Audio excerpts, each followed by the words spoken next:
Hello students, my name is Marcy Wilson and I'm with Career Services here at Community Care College. Today we're going to go over some great tips for writing cover letters. The cover letter introduces you to the prospective employer and should always be included with your resume or application. It should be brief and interesting, which will ensure that your resume will be read. Your cover letter should start with an introduction. Always include important information. Your name, address, and telephone number, including the area code, should be easily visible on every cover letter you send out. It will be the first thing the reader looks for when trying to contact you.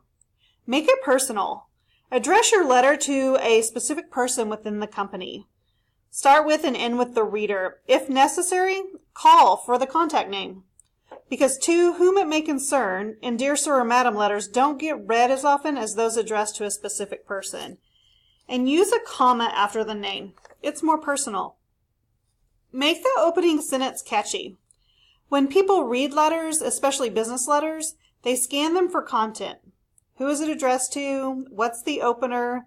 What's the desired action?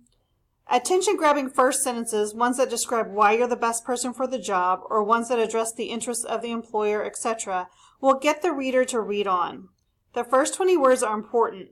They should attract the reader's attention. And also write each letter to a specific job or company. There's no such thing as a one-size-fits-all cover letter. Each job you apply for is different. Show how you meet the needs of a given job. Be sure to refer to a specific job in the first few sentences so that the reader knows what job you're applying for. Also describe your skills as they relate to the job. Saying you worked for a company in a job doesn't mean the reader will make that connection between you, your previous job, and the job in question. It often helps to tie your experience to your skills and relate the skills to the job description. Next, we will talk about the body of your letter. This will include information on how would you benefit the employer.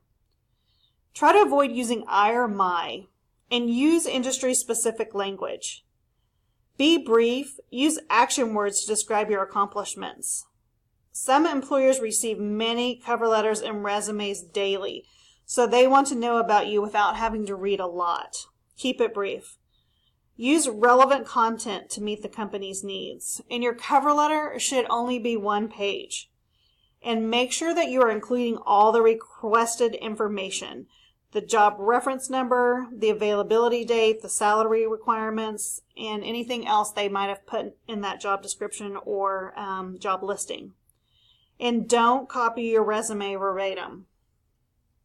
You want to always type and proofread your cover letter before sending it out.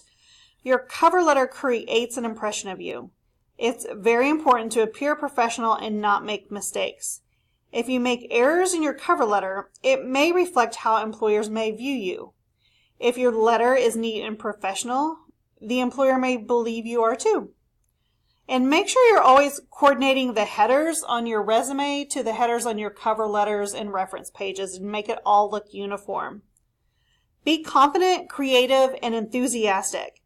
Next to your resume, your cover letter is your best way to sell yourself on paper. It lets your personality come through as well as the benefits of hiring you. In your closing paragraph, you always want to provide your contact information. And always request a response or an interview. Your cover letter is to get you an interview, so ask for one.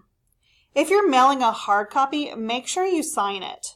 And I like to sign an electronic signature or something on my email cover letters. I just think it looks more professional and personable. Always keep a copy of every cover letter you send out. Copies of past letters will make your job search and follow-up go much smoother. Here is a sample of a cover letter. It kind of shows everything we've just talked about tied together. Shows you how to address it. It tells you what should be in the first sentence, what the middle paragraph should look like, some other tidbits, as well as your closing paragraph and what to do with that. So this is kind of what it would look like. This is an example of a sample cover letters for emails. They may look a little bit different since it's not as formal, or you could just copy and paste the cover letter that you've made into an email, whichever you prefer.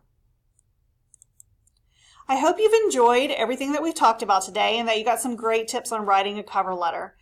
If you need any help whatsoever, please reach out to your Career Services representative. Here's a list of all of Career Services team and their emails. There's our nice little picture. And make sure you find us on Facebook. We are here to help you in any way we possibly can. Thank you so much and have a great day.